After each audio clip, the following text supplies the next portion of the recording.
Utilisons le menu Assistant pour déterminer quel passager avait le plus de chances de survivre au naufrage du Titanic. Cette feuille de travail présente nos données, c'est-à-dire le nombre de survivants parmi les passagers, hommes et femmes, voyageant en première, deuxième et troisième classe. Première étape importante, et ce avec tout jeu de données, le représenter graphiquement afin de visualiser les données. L'assistant est un menu interactif qui vous guide tout au long de votre analyse et de son interprétation. Sélectionnez le sous-menu Assistant, Analyse graphique et choisissez le graphique dont vous avez besoin. L'arbre de décision de l'assistant vous aide à choisir le graphique qui permettra de répondre à votre objectif.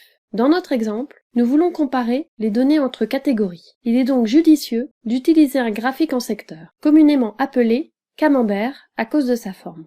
Appuyez sur le bouton Graphique en secteur et sélectionnez les colonnes de valeurs catégories et récapitulés appropriés. Minitab génère un tableau de statistiques récapitulatives détaillant les indices statistiques relatifs aux données, ainsi qu'un rapport récapitulatif avec le pourcentage de survivants dans chaque catégorie. La couleur bleue représente le pourcentage de rescapés pour chaque catégorie. Le graphique indique que les femmes voyageant en première classe présentaient les meilleures chances de survie. En effet, plus de 97% d'entre elles ont survécu, contre seulement 34% des hommes voyageant en première classe. Avec un taux de survie de 60%, les femmes des deuxième et troisième classes s'en sont également bien sorties. Les hommes ne voyageant pas en première classe avaient le moins de chances de s'en sortir. Seuls 16% d'entre eux ont survécu. Les graphiques reflètent les données. Un test d'hypothèse peut confirmer le tout. Si vous hésitez quant au choix du test, l'assistant peut vous aider. L'assistant propose de répondre à l'un des 3 objectifs que les tests d'hypothèse peuvent vous permettre d'atteindre. Comme nous avons réparti les passagers en 4 catégories, notre objectif est de comparer plus de 2 échantillons. Mais lequel de ces 4 tests est adapté? Cliquez sur M'aider à choisir pour obtenir des conseils.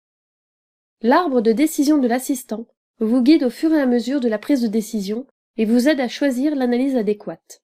Nous savons que nous disposons de données d'attributs et nous voulons comparer des pourcentages dans des catégories de résultats. C'est donc le test d'association du Qui2 qui convient.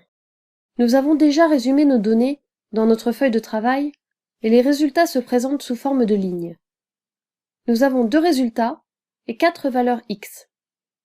Sélectionnez les colonnes appropriées pour configurer la boîte de dialogue. L'assistant génère un rapport général, un rapport de diagnostic et un rapport récapitulatif communiquant les résultats du test sans vous submerger de termes statistiques. Vous n'avez donc pas besoin d'être un chevron des statistiques pour comprendre ces résultats.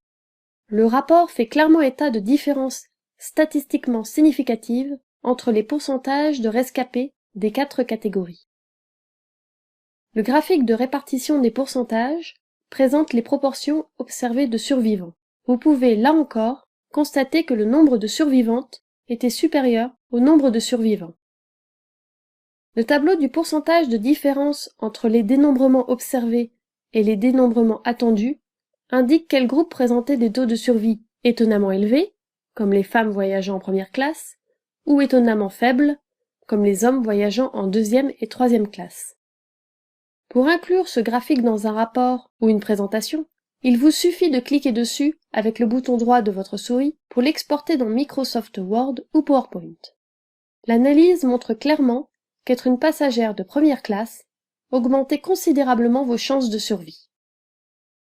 Que vous ayez ou non pu survivre au naufrage du Titanic à l'époque, vous avez bel et bien survécu à cette analyse.